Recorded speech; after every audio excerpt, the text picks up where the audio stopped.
Hi అండి, నా horror జర్నీలోకి మీకందరికీ అగైన్ వెల్కమ్. ఎన్నో రకాలైనటువంటి ఎక్స్పీరియన్సెస్, ఇవి రియల్ కాదండి, రియల్ ఎక్స్పీరియన్సెస్. గుండెల్ని చేతిలో పట్టుకొని అట్లాగే ఏం జరుగుతుంది అని ఎంతో యాంగ్జైటీగా మనం వింటూ ఉన్నాం కదా. ఇక ఇవాల్టి మన జర్నీలో అనదర్ ఎక్స్పీరియన్స్ ఏంటో మేడంని అడిగి తెలుసుకుందాం. అమ్మ నమస్తే. అమ్మ నమస్తే అమ్మా. మేమైతే ఇలాగా ఏంటి ఇంకో టెరిఫైయింగ్ స్పైన్ చిల్లింగ్ స్టోరీ అని చెప్పి మీరు ఏమేం చెప్తారా అని చాలా ఆతృతగా వెయిట్ చేస్తున్నాము. ఎస్, మీరు కూడా చెప్పడానికి అలాగే వెయిట్ చేస్తున్నారు. నేను కూడా చాలా ఇంట్రెస్ట్గా వెయిట్ చేస్తున్నాను. ఓకే, ఇంకెందుకు మరి, క్యారీ ఆన్. సో ఇది మాత్రం భయపడేవాళ్ళు కానీ, లేకపోతే గుండె జబ్బులు ఉన్నవాళ్ళు కానీ, లేకపోతే యాంగ్జైటీ లాంటి ప్రాబ్లమ్స్ ఉన్నవాళ్ళు కానీ, కొంతమందికి తెలియకుండానే భయం వచ్చేసి విపరీతంగా షివరింగ్ లాగా వస్తుంది, కొంతమంది భయస్థులు ఉంటారు. అలాంటి వాళ్ళు కానీ దయచేసి చూడకండి. ఇది చిన్నపిల్లల కోసం అయితే కాదు. ఎస్. అయితే ఇప్పుడు నేను చెప్పబోయేది ఏంటంటే, పార్వతీపురం అని ఒక ఊరుంది, విజయనగరం జిల్లా పార్వతీపురం. ఈ పార్వతీపురం దగ్గర ఒక ఏజెన్సీ ఉంది. అంటే పార్వతీపురమే ఒక రకంగా ఏజెన్సీ లాగా ఉంటుంది. ఇంకా అక్కడికి దగ్గర ఒక ఊరు ఉందండి. ఆ ఊరిలో ఒక ఇల్లు ఉంది. అంటే ఇలాంటి దీనికి సంబంధించిన ఇల్లేనా అది? మాకు తెలీదు. అంటే మేము అక్కడ ఒక 10 days ఉండి తోటపల్లి వెంకటేశ్వర స్వామి ఇత్యాదులని సైట్ సీయింగ్ కోసం ప్లాన్ చేసుకున్నాం అమ్మాయి. ఓకే. సైట్ సీయింగ్ కోసం ప్లాన్ చేసుకుంటే అక్కడ ఏం హోటల్స్ గట్రా కాదు కదా, కొంచెం చిన్న ఊర్లలో హోటళ్లలో ఉంటేనే డేంజర్. అవును. అంటే అక్కడ అది కల్చర్ కాదు. అది ఇలాగ ఆడవాళ్ళు మగవాళ్ళు అందరూ కలిసి హోటల్లో ఉన్నారు అని అంటే అదొక రకంగా చూస్తారనమాట. చిన్నవాళ్ళు, నేను ఎప్పుడు తీసుకునే జాగ్రత్త ఏంటంటే నాకంటే చిన్నవాళ్ళతోటే నేను వెళ్తాను, ఎక్కువగా వెళ్తారు. అవును. నా అసిస్టెంట్స్ ముగ్గురు, ఉమా, ఉషా, ప్రశాంతి, ముగ్గురు అమ్మాయిలు. తర్వాత భాస్కర్ అని ఒక చిన్న అంటే ఇంకొక అబ్బాయి, గోపాల్ అని ఇంకొక అబ్బాయి. వాళ్ళు నాకు తమ్ముళ్ళు లాంటి వయసు అనమాట. అలాంటి వాళ్ళని మాత్రమే నేను తీసుకెళ్తాను. సరిసమాన వయసు ఉన్న వాళ్ళతో ఎప్పుడూ నేను ఎక్కడికి వెళ్ళలేదు. ఎందుకంటే ప్రజల ఆలోచన విధానానికి మనం దొరకడం అంత మంచిది కాదు. మనం పాజిటివ్గానే ఉంటాము, కానీ వాళ్ళ థాట్స్ ఎలా ఉంటాయో చెప్పలేం కదా. నిజంగా ఇప్పుడు సొసైటీ అంతే కదా, ఇండియా కదా. అందువల్ల అనమాట వాళ్ళు కూడా నన్ను అక్క అనే పిలిచేవారు. అమ్మాయిలేమో మేడం అని పిలిచేవారు, టీచర్ అని పిలిచేవారు. అబ్బాయిలు అక్క అని పిలిచేవారు. ఎవరికి కూడా మనం అనవసరమైనటువంటి ఎంటర్టైన్మెంట్గా మారకూడదు ఎప్పుడు కూడా, అది నేను నమ్ముతాను. అలాగే అందరం వెళ్ళామండి. పార్వతీపురంలో మాకు తెలిసిన వాళ్ళ ద్వారా ఒకరున్నారు అని అంటే, వాళ్ళు ఒక వేరే మతస్థులు అనమాట. వాళ్ళ ఇంట్లో మాకు ఒక పేయింగ్ గెస్ట్లుగా మాకు ఇచ్చారండి. అంటే ఆ పేయింగ్ గెస్ట్ కల్చర్ కూడా వాళ్ళకేం తెలియదు. మేమే అన్నాం, మాకు 5 ఉన్నాం కాబట్టి మేమమ్మ 6 నాతో పాటు 6 ఉన్నాం కాబట్టి అమ్మ, మేము తినదానికి, ఉన్నదానికి, తాగినదానికి, అంటే మంచినీళ్ళకి, టీలు తప్ప అన్నింటికి కూడా మేము పే చేసేస్తామని చెప్పాం. మరి హోటల్లో అయినా అంతే కదా. అట్లాగే వెళ్ళామండి. దేనికైనా ఒక పద్ధతి ఉండాలి. పైగా మేము ఉండాలనుకున్నది 6 రోజులు కాబట్టి పాపం వాళ్ళు ఎందుకు ఇవ్వాలి, అందరికీ వంటలు చేసి వాళ్ళు ఎందుకు పెట్టాలి పాపం. అందుకని ఒక మిడిల్ క్లాస్ ఫ్యామిలీ అండి అది. వాళ్ళకి మనం కూడా ఉన్నందుకు వాళ్ళకి ఒక ఆసరాగా ఉంటుందని నేను వెళ్ళిన రోజునే వెచ్చాలు అవి వేయించేసాను. మొత్తం ఆల్ గ్రోసరీస్ ఇచ్చేసాను, ఎక్కువే ఇచ్చాను.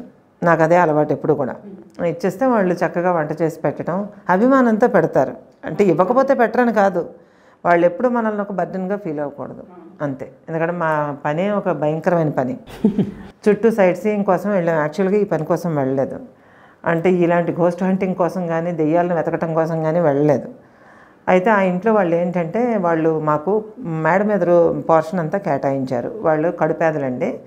వాళ్ళకి పూర్వీకుల నుంచి వచ్చినటువంటి 2 అంతస్తుల మేడ ఉంది. అది ఆ మేడలో పైన అంతస్తు అంతా కూడా మాకు కేటాయించారు. అందులో నాకు ఒక రూము, ముగ్గురు అమ్మాయిలకి కలిపి ఒక రూము, 2 అబ్బాయిలకి ఒక రూము, 3 రూములు అందరికీ కలిపి ఒకటే బాత్రూమ్, ల్యాబరేటరీ ఇలా ఇచ్చారనమాట. అందులో ఉన్నాం మేము. అందులో ఉండడానికి వెళ్ళామన్నమాట. వెళ్తే పార్వతీపురం అప్పటికి అంతగా పల్లె పట్టణం కానీ టౌన్ అది ఎప్పుడు కూడా, ఇప్పుడు కొంచెం బాగా మారింది, అప్పుడు అంతే. అది సాయంత్రం పవర్ కట్ చాలా ఎక్కువ ఉండేది. మేమేంటంటే మార్నింగ్ అంతా తిరుక్కొని వచ్చేసి సాయంకాలం అయ్యేటప్పటికి నార్మల్గా 5:30 ఇంటికి వచ్చేసేవాళ్ళం. వచ్చేసి ఆ రోజు చూసినవన్నీ మాట్లాడుకోవటం ఇలాగేవో గడుపుతూ ఉండేవాళ్ళం. వాళ్ళు ఇలా టీలు అవి ఇవ్వటం ఇట్లా. ఆ రోజు ఏం జరిగిందంటే వాళ్ళకి ఎవరో చనిపోయారు, వాళ్ళ బంధువులు ఎవరో. ఓకే. మేము వెళ్ళిన సెకండ్ డే, థర్డ్ డే వాళ్ళ ఇంట్లో ఎవరో బంధువులు చనిపోయారు. బంధువులు చనిపోతే వీళ్ళు అక్కడికి లాస్ట్ రైట్స్కి వెళ్ళాల్సి ఉంది. వెళ్ళాల్సి ఉంటే మాకు చెప్పారు, ఇలా మా వాళ్ళు చనిపోయారండి, మేము వెళ్ళాలి, రేపటి మట్టుకు మీరు బయట ఎక్కడైనా తినేసేయండి, ఇంట్లో ఉండండి అన్నారు. అయితే సరే అన్నాం. ఎందుకంటే మాకెవరికి వండడానికి ఇంట్రెస్ట్ లేదు, టైము అనవసరం కూడా. అందుకని సరే అన్నాం. మొత్తం ఇల్లంతా మాదే. వెళుతూ ఆవిడ ఏం చెప్పిందంటే, ఆ పై అంతస్తులో ఉన్న 3 గదులు ఇంకా పైన ఒకటి ఉంది, అంటే గ్రౌండ్ G+2 కదా, G+1లో మేమున్నాం, 2 ఇంకా ఉంది కదా, ఆ 4 గదులు ఉన్నాయి అక్కడ. పై అంతస్తుకు మాత్రం మీరు వెళ్ళకండి అని చెప్పింది ఆవిడ. ఏమండి మేమేం చెయ్యం, ఇబ్బంది ఏం పెట్టమండి, అలాగా మీరు వచ్చే వరకు భద్రంగా చూస్తాం, మీకు వచ్చాక మీ ఇల్లు మీకు అప్పచెప్పి మేము వెళ్తా ఉన్నాం అంటే, అట్లా కాదు మీరు పైకి మాత్రం వెళ్ళకండి, ఎందుకు చెప్పాను అర్థం చేసుకోండి, మీ మంచి కోసమే చెప్తున్నాను, మీదకి వెళ్ళకండి అని చెప్పింది ఆవిడ. సరే అనుకున్నాం. చెప్పకూడని వాళ్ళకి చెప్పింది ఆవిడ. సరే అనుకున్నాం. ఆ తర్వాత ఆ రోజు సాయంత్రం అయిపోయింది, ఇంక వాళ్ళు వెళ్ళిపోయారు. ఈ ఇంటి మొత్తానికి మేమే ఉన్నాం. ఆ పక్కనున్న వాళ్ళు మెల్లిగా మమ్మల్ని పిలిచారు. పిలిచి, ఏం పాప మీరు ఎక్కడి నుంచి వచ్చారు, ఏంటి పరిస్థితి అని అడిగితే చెప్పాం. చెప్పిన తర్వాత ఈ ఇంటికి ఎవరు ఇచ్చారు మీకు అడ్రస్, ఈ ఇంటికి ఎందుకు వచ్చారు అని అడిగారు. ఈ ఇల్లు ఏముంది, ఆ ఇల్లు ఏముంది, మాకు తెలిసిన వాళ్ళు ఇస్తే వచ్చాము. సరే వాళ్ళు బాగానే చూసుకుంటున్నారా అంటే బాగానే చూసుకుంటున్నారు. సరే బాగుంది. అయితే మరి ఇంకా ఈ ఇంట్లో మీకు నిద్ర పడుతుందా అని అడిగారు వాళ్ళు. తాత దగ్గర దగ్గుల్లాగా మాకు అర్థం కాదా అలా అడుగుతుంటే. అదే మరి ఏమైనా ఇంట్లో దెయ్యం ఉందా అని డైరెక్ట్గా అడిగాను నేను. ఇంట్లో దెయ్యం ఉందా అని అంటే, ఏమన్నా నాకేం తెలియదు, నాకెందుకు వచ్చిన గొడవ నాకేం తెలీదు, నేనేం చెప్పలేదు అని చెప్పి వెళ్ళిపోయింది ఆవిడ. మరి అప్పటిదాకా చెప్పింది ఏంటి? నేనేం చెప్పలేదు అని అనుకుని వెళ్ళిపోయారు. వెళ్ళిపోయిన తర్వాత మేము అనుకున్నాం అనమాట, రేపు నో సైట్ సీయింగ్, రేపు మన సైట్ సీయింగ్ పైన 2nd ఫ్లోర్ అనుకున్నాం అనమాట. అనుకొని మరుసటి రోజు పొద్దుట మేము అనుకున్నామండి, ప్లాన్ ఫిక్స్ చేసుకున్నాం. ఫిక్స్ చేసుకున్న తర్వాత ఇప్పుడు నేను చెప్పబోయేది రియల్ స్టోరీ, నిజమైన స్టోరీ. ఆ రోజు మొత్తం అంతా తలుపులన్నీ వేసేసుకొని శుభ్రంగా మార్నింగ్ ఏమో హోటల్ నుంచి ఏవో తెచ్చేసుకున్నాం, చిన్న రెస్టారెంట్ ఏదో ఉంటే అక్కడి నుంచి ఏవో ఇడ్లీలు అవి తెచ్చేసుకుని సరే ఆ తర్వాత బయలుదేరామండి. పై మేడ మీదకి వెళ్ళి చూద్దాం అనుకున్నాం. అనుకుని అక్కడ టర్నింగ్లోని ఇంట్లోంచి మెట్లు గట్రా ఉండవండి, బయటికి వెళ్ళాలి. బయటికి వెళ్ళి మెట్లు ఉంటాయి. ఆ బయట నుంచి వెనక వైపుకి వెళ్ళి మెట్లు ఎక్కి అక్కడ చెక్క గేట్ ఉంది, దానికి తాళం వేసింది. ఆ తాళానికి కూడా లక్క వేసింది, అంటే ఏవో క్లాత్ చుట్టేసి లక్క వేసింది, సీల్ వేసింది. మేము ఒకళ్ళం దాన్ని దూకేసి గట్టి పొడవుకుంటాం కదా, దూకితే వెళ్ళిపోతాం, అటు కాలు ఎత్తి అవతల పక్క వేస్తే వెళ్ళిపోతాం. అలాగ వెళ్ళాము. వెళ్ళిన తర్వాత లోపలికి మెట్లు ఎక్కుతూ మీదకి వెళ్ళేటప్పటికి అక్కడ ఒక కటకటాలు ఉన్నాయండి, అంటే గ్రిల్స్ ఏరియా, అది కూడా లాక్ చేసి సీల్ చేసి ఉందండి. అప్పుడు మాకు అసలు ఇంట్రెస్ట్ పుట్టేసింది దాని మీద. ఎందుకు ఇలా వేశారు, ఏమైంది అసలు, అందులో ఏముంది, వెళ్ళాలి అనిపించింది నాకు. వెళ్ళాలి అని అనిపించి ఏమైతే అదే అయింది, ఎవరేమనుకున్నా మనకు అనవసరం. మహా అయితే ఇంట్లో వాళ్ళు తిడతారు అంతే కదా. ఒకవేళ అందులో ఏమన్నా డబ్బు దశకం దొరికితే వాళ్ళకే ఇచ్చేద్దాం, మనకెందుకు ఆ డబ్బులు, ఇంకేదైనా దొరికితే మనం పట్టుకుపోదాం అనుకున్నాం. అంటే అదే మనతో ఉంటుంది జ్ఞాపకం, దొంగతనం కాదు కదా, మాకెందుకు అవి పాతిళ్ళు. సరే అనుకున్నామండి. ఆ రోజు కరెక్ట్గా మార్నింగ్ 10ంటికి టీలు టిఫిన్లు ఫుల్ కొట్టేసి వెళ్ళాం పైకి. దాన్ని ఎలాగా అనేసి అంటే మా గోపిగాడేమో, గోపాల్ అక్క ఇదేం లేదు, ఒక్క పెట్టి పెట్టామంటే తాళం వచ్చేస్తుంది, చాలా పాతది, ఓ 10-15 సంవత్సరాలు అయినట్టుంది ఏసీ అన్నాడు. తాళం బదులు కొడితే మరి బాగుండదేమోనరా అన్న. అయితే నువ్వు ఇక్కడే ఉండు, నేను ఇప్పుడే వస్తానని చెప్పేసి బయటికి వెళ్ళి అర్ధగంట తర్వాత వచ్చాడు. ఓ 2 టూల్స్ పట్టుకొచ్చాడు, దాంతో గడియలాగా విప్పేసాం. ఇది కూడా మళ్ళీ గడియలాగా స్క్రూలు లూజ్ చేసి విప్పేసి సీలు చేసిన తాళంతో సహా వచ్చేసింది అది. సీల్ చేసిన తాళంతో సహా తీసి పక్కన పెట్టామన్నమాట. అక్కడ ఇలా గట్టు లేకుంటే గట్టు మీద పెట్టాం. గట్టు మీద పెట్టి ఆ తర్వాత లోపలికి ఇలా తోసామండి, తోసామంతే తలుపులు.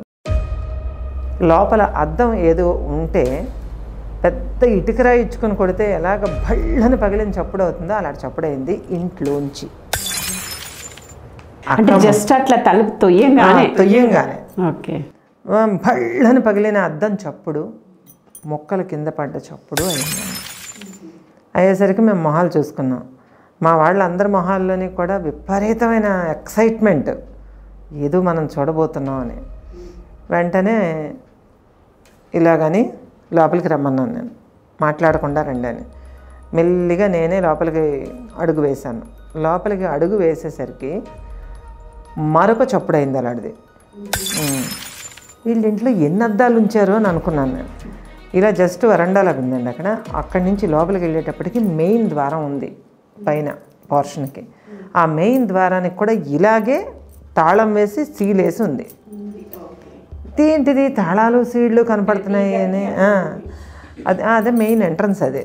సరే ఇదేంటి ఇలాగుంది అని అనుకుని మళ్ళీ సేమ్ ప్రొసీజరు, అది విప్పి పక్కన పెట్టాం, స్క్రూలతో సహా పక్కన పెట్టాం.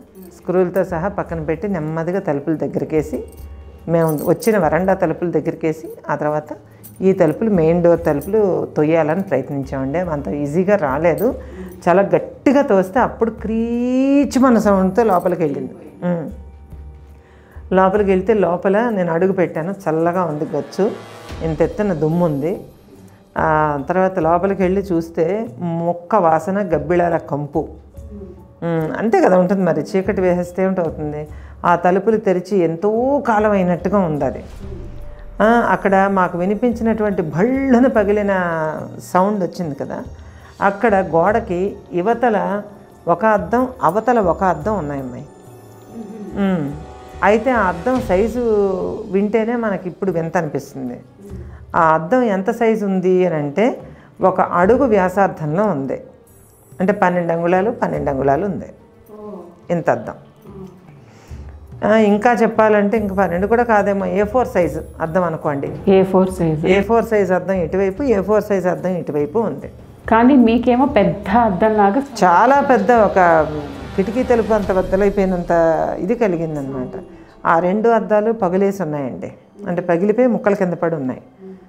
అదేంటి సంథింగ్ రాంగ్, ఎందుకు ఇలా ఉంది అనుకున్నాం.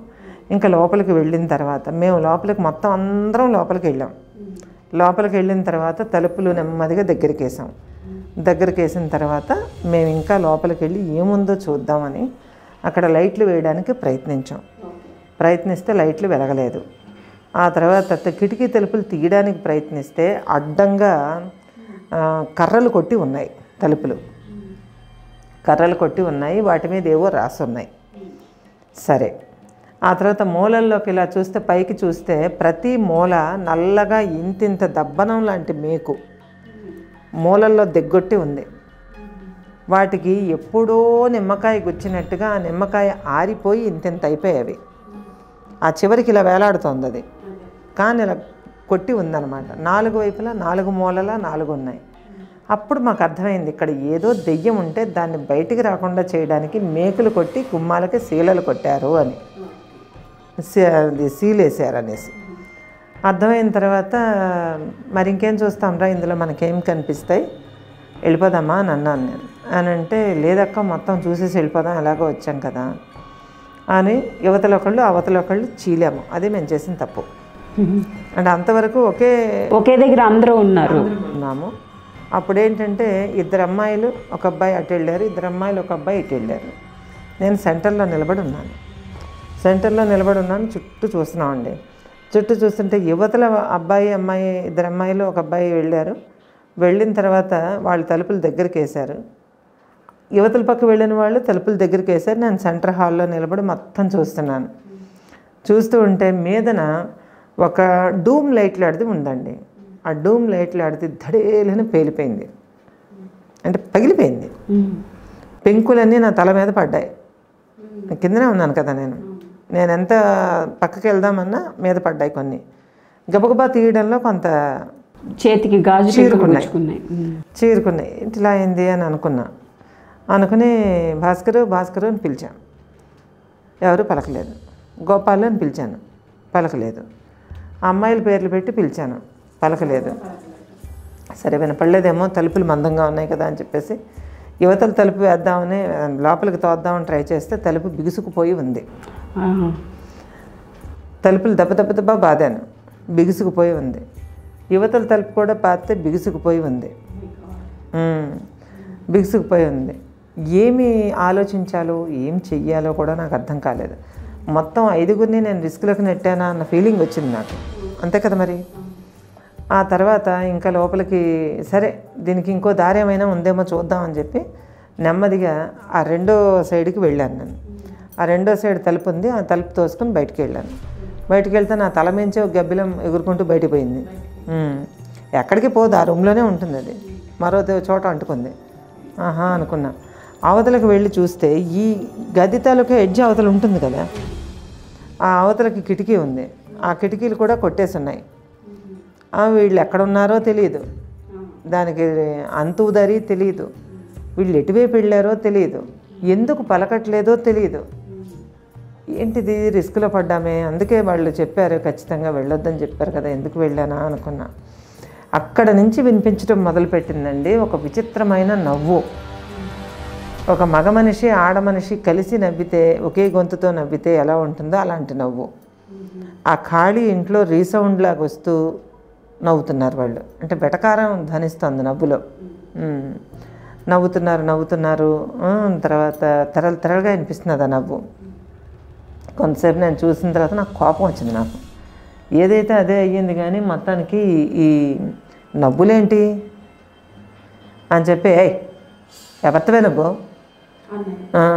ఎందుకు నవ్వుతున్నావు, నీకేమన్నా పిచ్చా అని ఏదో తిట్టాను నేను. ఏదో కోపంగా తిట్టానండి. తిట్టగానే నవ్వులు ఆగిపోయి పట్ట 2 చెంపలు పగలగొట్టేసింది. నాకు పగలగొట్టిన తర్వాత నేను వెళ్ళి గోడకి ఇసిరి కొట్టిందనమాట. కొట్టింది మామూలు కొట్టలేదు, చాలా గట్టి కొట్టింది.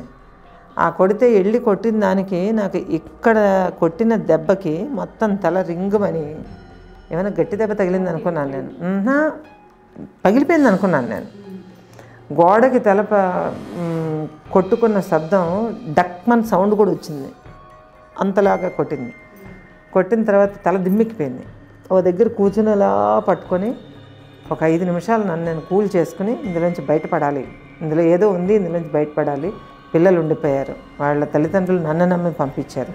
ఇది కరెక్ట్ కాదు నాకు, నేను చచ్చైనా సరే వాళ్ళని బయటికి తీసుకురావాలి అని అనుకుని కొంచెం బాగా తేరుకున్న తర్వాత అప్పుడు ఇది పని కాదని అక్కడ మా టూల్ కిట్ ఉంది కదా, ఆ అబ్బాయి తెచ్చాడు కదా, టూల్స్ తెచ్చాడు కదా, అందులో నుంచి సుత్తి ఒకటి, తర్వాత మరొక పరికరం, దేన్నో ఇలాగా ఎక్కదీసే పరికరం అన్నమాట, అది తీసుకొని ఆ తలుపులు ఉన్నాయి కదా, ఆ తలుపులు మధ్యలో పెట్టి కొట్టడం మొదలెట్టాను నేను.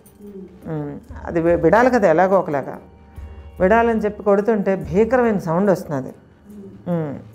భయంకరమైన సౌండ్ వస్తున్నది. అంత సౌండ్కి లోపల ఉన్న వాళ్ళకి వినిపించలేదా?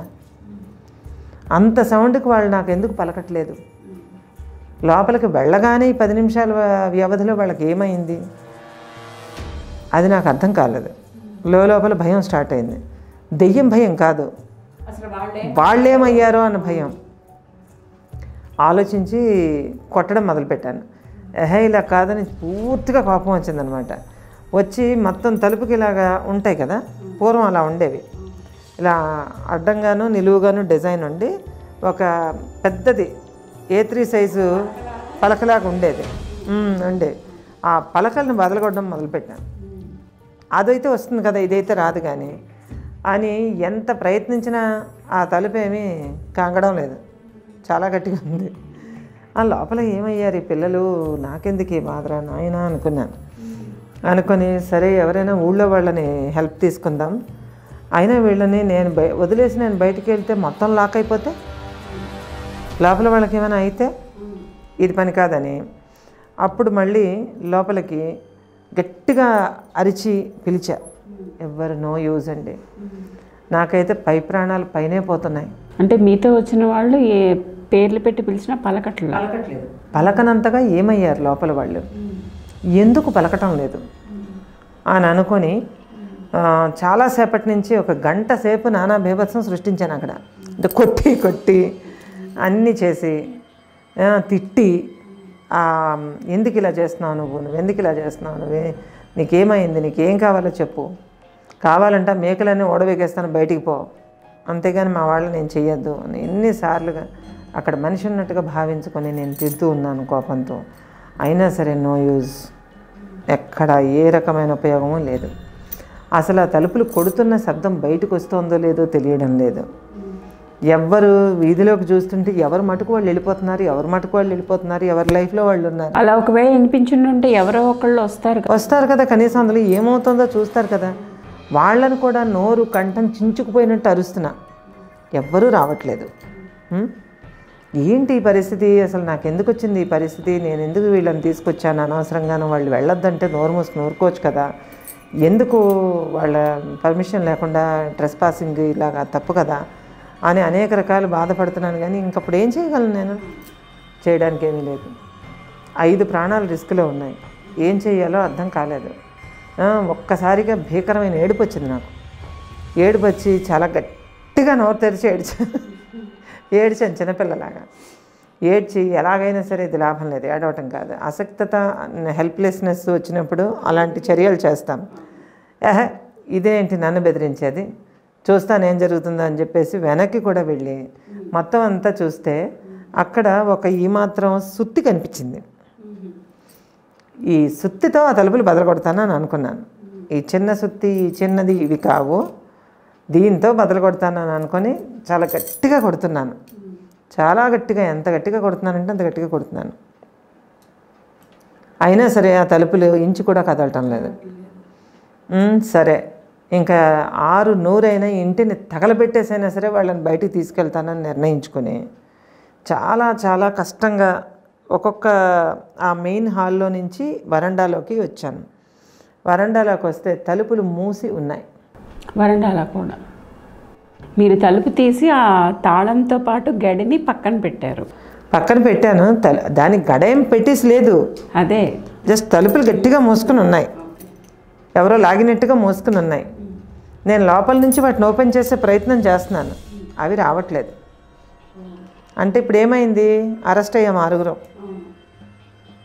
అరెస్ట్ అయ్యాము, ఏం చేయాలో. పోనీ 6 ఒక చోట ఉంటే పర్వాలేదు, బట్ వాళ్ళ మాటలు మీకు వినిపించట్లేదు.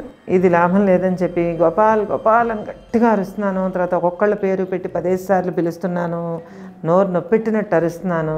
నా మాటలు లోపల వాళ్ళకి వినిపించట్లేదు, బయట 25 అడుగుల వ్యవధిలో వీధిలో తిరుగుతున్న వాళ్ళకు కూడా నేను వినిపించట్లేదు నా గొంతు. అది నాకు వండర్ అనిపించింది. ఏంటిది, ఎవరు నువ్వు అని గట్టిగా 10 సార్లు అడిగితే ఆ ఆడ మగ కలిసిన గొంతు నవ్వడం తప్పించి ఇంకోట్లేదు. ఏవేవో తిడుతోంది ఆ గొంతు నన్ను. నాకు అర్థం కావట్లేదు, అర్థం చేసుకునే మైండ్ లేదు, నా దృష్టి అంతా వాళ్ళ మీద ఉంది. చాలాసేపు అయిందనమాట, ఒక అరగంట సేపు నేను నరకయాతన అనుభవించిన తర్వాత కింద నుంచి ఎవరో మెట్లెక్కొస్తున్న సౌండ్ వచ్చింది. మెట్లెక్కొస్తుంటే help me please help me అని గట్టిగా అరుస్తున్నాను. నేను అరుస్తూ తలుపులు కొడుతుంటే ట్రెస్ పాసింగ్ ఒకటి, వాళ్ళ ఇంట్లోకి వాళ్ళ ఇష్టం లేకుండా వెళ్ళాను, అదొకటి. తర్వాత 5 ప్రాణాలు నేనున్నా పోయినా తర్వాత విషయం. 5 నన్ను నమ్మి పంపించారు వాళ్ళ ఇళ్లల్లో. 5 ప్రాణాలు, ఏంట్రా బాబు ఈ బాధ, నాకు దెయ్యాలు ఇలా కూడా చేస్తాయా, అసలు వీడి జోలికే వెళ్ళకూడదన్న ఫీలింగ్ వచ్చింది ఆ రోజు. ఫస్ట్ టైం వచ్చిందనమాట. ఎందుకంటే మరొక తల్లి కన్న బిడ్డలు, నేనెవరి మధ్యలో, అంతే కదా అనుకొని ఇంక ఇలా లాభం లేదని చెప్పి గట్టిగా అరుస్తుంటే ఎవరో ఎక్కుతున్న సౌండ్ వచ్చిందండి. ఠాక్ ఠాక్ ఠాక్ ఠాక్ మనీ సౌండ్ వచ్చింది, ఎవరో షూస్తో ఎక్కుతున్నట్టు. ఎవరు ఎక్కుతున్నారు అని చూస్తే ఎవరు లేరు, సౌండ్ అయితే వచ్చింది. ఎవరు, హూస్ ఆన్ ద స్టెప్స్, ఎవరు అని అరుస్తున్నాను నేను. ఎక్కడా లేదు. టైం చూస్తే 10 దగ్గర ఆగిపోయింది. 10 దగ్గర ఆగిపోయింది. రిస్ట్ వాచ్ ఆగిపోయింది. ఎవరు ప్లీజ్ హెల్ప్ మీ అని గట్టిగా అరుస్తున్నాను. No use it all. కొంతసేపు అయిన తర్వాత ఎవరో 2-3 మాట్లాడుకుంటూ మెట్లెక్కి వస్తున్న సౌండ్ వినిపించింది. ఎవరిది అయితే నాకు కేకలు వినిపించి నేను ఇలాగ చేరబడిపోయాను తలుపుకి. ఏం చేయి అంటే అప్పటికే ఇవన్నీ నొప్పులు, అలసిపోయాను. బా ఏంటి ఇలాగ అయిపోయాను, నేను నేరకు వచ్చాను, ఇక్కడికి తప్పు చేసేసాను అన్న ఫీలింగ్ వచ్చింది ఫస్ట్ టైము. వచ్చిన తర్వాత అలా చేరబడిపోయాను. అలా చేరబడి ఆలోచిస్తున్నాను ఏం చేయాలా అని. ఆలోచిస్తుంటే ఎవరో ఇద్దరు ముగ్గురు మాట్లాడుకుంటూ మెట్లు ఎక్కుతున్నటువంటి సౌండ్ వచ్చింది. సౌండ్ వస్తే గబుక్కులు లేచి చూశాను. చూస్తే మెట్ల మీద గోపాలు, భాస్కరు, ముగ్గురు అమ్మాయిలు, ఒకరు వెనకాతలు ఒకరు అక్క అక్క అని కొందరు, టీచర్ టీచర్ అని కొందరు, ఎక్కడున్నారు మీరు అని అరుస్తూ వాళ్ళు మెట్లు ఎక్కువ వస్తున్నారండి. ఇప్పుడు నాతో పాటు ముందొచ్చిన వాళ్ళు ఎవరు? మరెవరు వాళ్ళందరూ? లోపలికి వాళ్ళు ఎవరు? తలుపు తీసిన వాళ్ళు ఎవరు? తీసిన వాళ్ళు అవన్నీ తీసుకొచ్చారు కదా తలుపు గడ. నేనేమో ఇలా పట్టుకుని అడుగుతున్నాను, చువ్వలు పట్టుకుని, రే నేను ఇక్కడున్నాను రా అని. ఇక్కడున్నాను రా అని అంటే వాళ్ళు చూసి అక్క అదే నువ్వు లోపలికి ఎప్పుడు వెళ్ళావు అని అడిగారు. అని అంటే నువ్వే కదరా తలుపులు తీసి వెళ్ళావంటే అవును నేనే తలుపు తీశాను, గడ కూడా అక్కడ పెట్టాను కదా, ఇంతలో నీకు గాబరెందుకు, లోపలికి ఎందుకు వెళ్ళావు నువ్వేనా నాకు ఫ్యాంటా తెమ్మన్నావు, తెచ్చిలోపు ఎందుకు గాబరా, వీళ్ళేమో బాత్రూమ్కి వెళ్తామంటే నేను కిందకు వచ్చాను, ఈలోపు నిన్నెవరు లోపలికి వెళ్ళిపోమన్నారు అని అడిగాడు. నాకు బుర్ర తిరిగిపోయింది, మామూలుగా తిరగలేదు. అంటే సరే కానీ నన్ను బయటికి లాగరా ఎలాగో ఒకలాగా అని అంటే తీసుకుని రా ఏమైంది అన్నాడు వాడు. అంటే తీసుకుని రా అన్నాడు. నేను తలుపు తీస్తే సులువుగానే వచ్చింది. వచ్చిన తర్వాత నేను బయటకు వచ్చి ఒరే ముందు తలుపులు వేసారా అన్న. గోపాల్ ముందు తలుపులు వేయరా అన్న. తలుపులు వేయరా అంటే వేసేసాడు, మళ్ళీ బిగించేశాడు.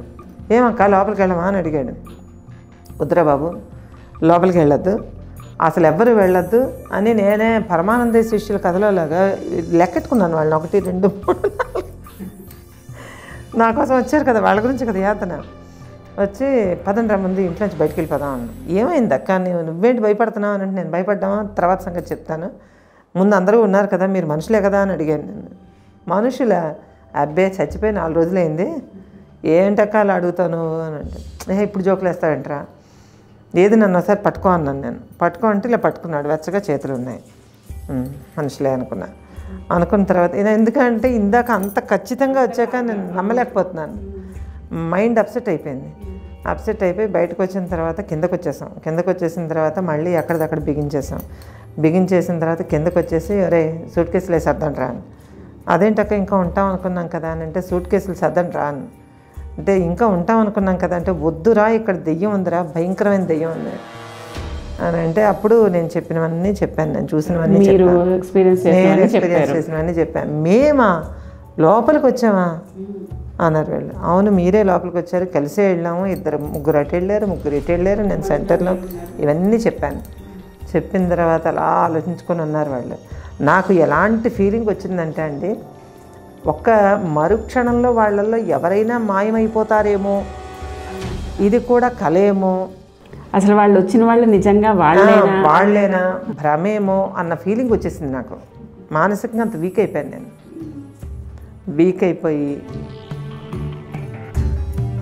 వీక్ అయిపోయాను. ముందు ఇక్కడి నుంచి వెళ్ళిపోదాం పదండ్రా అంటే పదండి అనుకుని గబగబా మా సామాన్ అంతా సర్దేసుకుని ముందు తాళాలు వేసేసుకుని నిన్న మాతో మాట్లాడిన ఆడ మనిషిని పిలిస్తే కిటికీలను చూస్తుంది ఇలా దొంగలాగా. పిలిచి వాళ్ళు వస్తే ఈ తాళం ఇచ్చేయండి అంటే అక్కడ పెట్టండి అంది. అక్కడ పెట్టేసిన తర్వాత ఏం వెళ్ళిపోతున్నారు అని అంటే వెళ్ళిపోతున్నామండి అంటే వెళ్ళిపోతున్నారు కదా మరి ఉండట్లేదు కదా అంది. ఉండట్లేదు అని అంటే మీకు ఈ ఇల్లు ఎవరిచ్చారో కానీ ఈ ఇంట్లో వాళ్ళిద్దరూ ఆ మొగుడు పెళ్ళాలిద్దరూ తప్ప ఎవ్వరూ గడిచిన 30 ఏళ్ళుగా ఉండట్లేదు. వాళ్ళిద్దరే ఉంటారు. యేసు ప్రభువున అదేనో నమ్ముతారు, వీళ్ళిద్దరే ఉంటారు, ఇంకెవరు ఉంటారు. వాళ్ళ ఇంటిలో బాధి చచ్చిపోయారు, వీళ్ళిద్దరే ఉంటారు, ఎందుకు ఉంటారో తెలియదు అని చెప్పింది. అనుకున్న తర్వాత మీరు ఎందుకు వెళ్ళారు మీదకి, ఎవరికి ఏం అవ్వలేదు కదా అంది. లేదు అవ్వలేదు అన్నాను. నాకు అప్పటికీ ఇంకా అనుమానమే వీళ్ళల్లో ఏమన్నా తేడా వస్తుందేమో అని. మీరు వెళ్ళిపోండి, ఆ ఇంట్లో ఒకడు ఉంటాడు, మా చిన్నతనాన్ని చెప్పుకునేవారు, ఆ ఇంట్లో ఒకడు ఉంటాడు, వాడు ఎవరిని చూసినా సరే ఇంట్లోకి రానిచ్చేవాడు కాదు, ఎవరైనా ఇంట్లోకి వస్తే కాళ్ళు చేతులు విరక్కొట్టి పంపించేవాడు. వాడు ఆల్రెడీ ఒక పిచ్చివాడిలాగా అయిపోయి ఆ టార్చర్ తట్టుకోలేక ఇంట్లో చాలా మర్డర్స్ జరిగాయి. ఆ తర్వాత ఏమో వీళ్ళు కొనుక్కున్నారు. వీళ్ళు కొనుక్కున్న తర్వాత వాడే దెయ్యమై ఇంట్లో తిరుగుతున్నాడని, వీళ్ళ ఇంట్లో వాళ్ళని అందరినీ ఏదో సఫర్ చేస్తున్నాడని వాళ్ళు ఎవరినో తెప్పించుకుని, చాలా దూరం నుంచి తెప్పించుకుని అవన్నీ సీడ్లు వేయించుకున్నారు. అందుకని మేము ఎవ్వరం కూడా, తెలుసున్న వాళ్ళం ఎవ్వరం కూడా మేము వాళ్ళ ఇంటికి వెళ్ళము, వాళ్ళ ఇంటి నుంచి అది తీసుకోము, వాళ్ళ ఇంటి నుంచి వచ్చిన ఒక వస్తువు కూడా చేతితో కూడా ముట్టుకోము. మీకు ఎవరో రాంగ్ ఇన్ఫర్మేషన్ ఇచ్చారు, ఎలాగో ప్రాణాలతో బయటపడ్డారు, మీ ఇళ్ళకి మీరు వెళ్ళిపోండి పాప, ఉండకండి అని చెప్పింది. సరే అమ్మ ఇప్పుడే వెళ్ళిపోతాం అని నాకు ఎప్పటి వరకు డౌట్ తెలిసిన, తిరిగి మళ్ళీ పార్వతీపురం నుంచి బస్సు ఎక్కి అందరినీ లెక్కెట్టుకున్న వరకు నాకు డౌటే. ఇంతకీ ట్విస్ట్ ఏంటంటేనండి, లాస్ట్లో అంతా బయటకు వచ్చేసి అందరూ ఆ ఇల్లు వదిలేసి వచ్చేస్తున్నప్పుడు నేను 10 అడుగులు వెనక్కేసి ఆ ఇంటికేసి అలా చూశాను. చూస్తే ఎక్కడైతే నేను నిలబడి తలుపుల గురించి బద్దలు కొట్టినట్టుగా అరిచి కేకలు వేసి చూస్తున్నానో ఆ చువ్వలు పట్టుకుని ఒక మనిషి చూస్తున్నాడు. ఒక నల్లటి ఆకారం ఆ చువ్వలు పట్టుకుని బయటికి చూస్తుంది.